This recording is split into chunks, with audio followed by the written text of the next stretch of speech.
Hi there, welcome to Dev Brew. This is where indie developers submit their games and I give feedback on their game design. Today we're talking about a game called Those Who Rule. This game, I need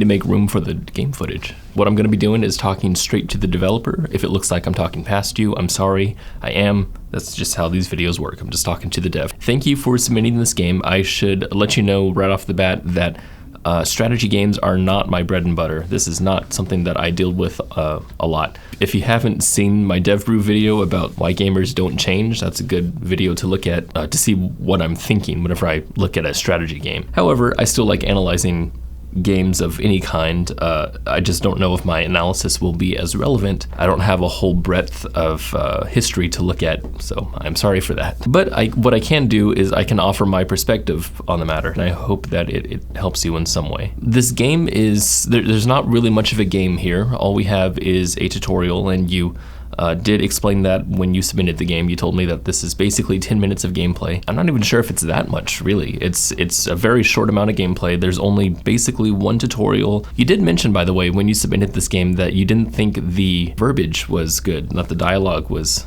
bad because it's all written by you, but it's great.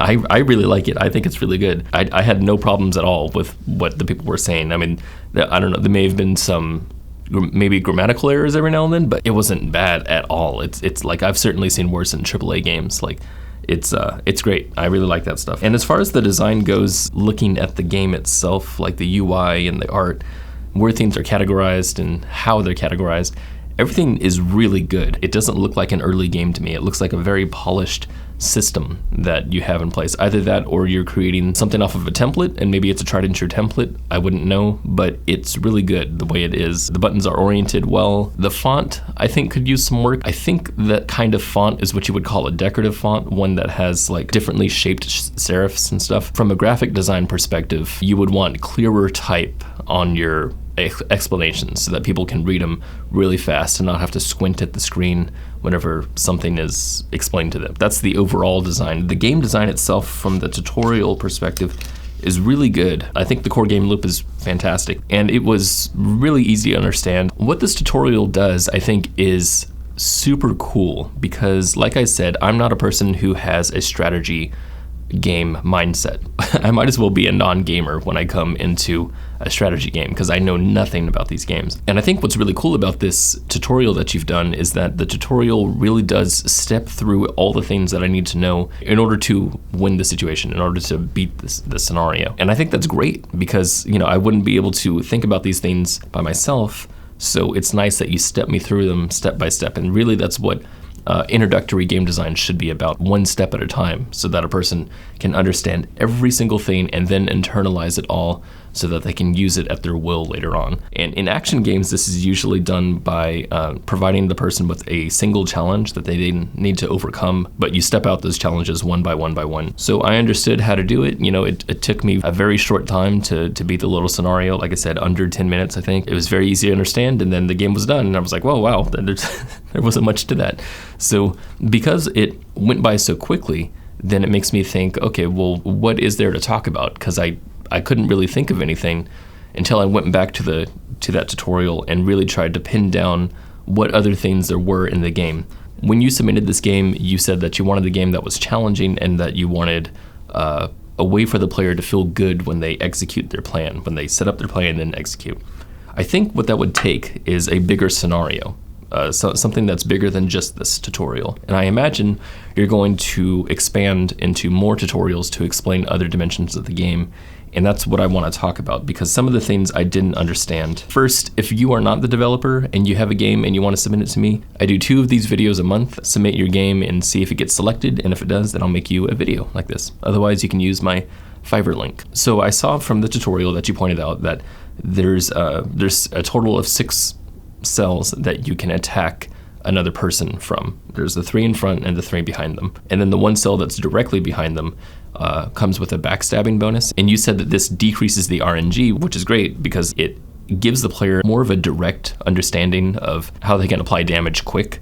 It makes it a little bit more into an action-oriented mindset, which is probably why I related with it, which is nice. I was able to, just execute commands fairly quickly and understand what they were going to do without having to understand the percentages or a dice roll or whatever. What I liked in here was that you control one person at a time. And I'm going to talk about that other video again. In that game, I could control both units at the same time. And depending on their action points, I could, put one person over here and then put another person over here and then go back to the other person and do that and crisscross and whatnot. But I really like this one where you focus on just one character at a time. I really like that. It's funny though that the numbers, I didn't know that the numbers meant what order they go in. I thought it meant their power level or something like that. But also your numbers start at 0, which is a programmer thing. I don't know again if that's something that's in strategy games, but it would, I think, make more sense to start at 1. But the one thing I didn't really understand was when you attack the front of the person, they have the opportunity to respond within your same turn. Now, I know a lot of games use different types of turn pacing in their gameplay. I don't know if this is something that is unique to your game or if this is something that is regular for these types of games. When you move one person and you go to the front of an enemy and attack them, the enemy has an immediate response to that attack. Unless you go to the back and you attack them from behind, then they don't have any response. So you might be able to attack, do 13 damage in front of them, and then they immediately swipe their sword or attack you or whatever. But if you go behind them, stick them, say do a certain amount of damage, then they don't respond. So I didn't know that was something that happened, and I felt like that needed to be explained. Another thing is how experience points work. I don't know how they work. And I'm not sure what they lead up to, honestly. I don't know what the levels really mean other than gaining more stats. I also don't know what any of the stats mean. But of course, all these things aren't necessary to understand the tutorial. And my point here is that there is lots of little things like that, like when I hover my cursor over a character and I see all that stuff in the top right that says their health and then the yellow bar, whatever the yellow bar is, and then 3 numbers below that. I don't know what any of those numbers mean. I'm sure if I really focused, I could try to figure out what all of them mean. But I had no idea, just 0 idea what any of them mean. Not that it was necessary. And so that's what my point is that I'm sure you'll pace these out later. And I think if you do, that would be awesome.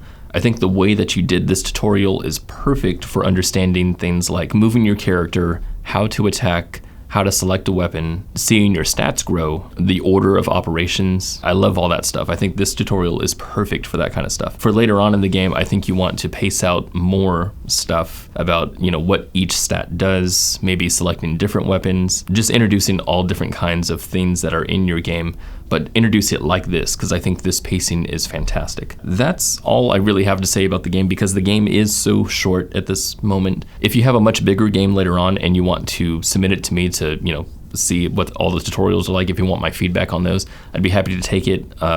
You'd still have to submit it the same way. Or you can go to the Discord, gamesover.coffee, in the community tab. We have a Discord with a bunch of other game developers, and they're more familiar with strategy games than I am, so you get immediate feedback that way also. So that is basically all I have to say. I'm sorry, this is probably a much shorter episode than usual, I think. Thank you for your time, and yeah, thanks for watching. Now go watch my other channel, the Games Over Coffee channel. That's a good channel.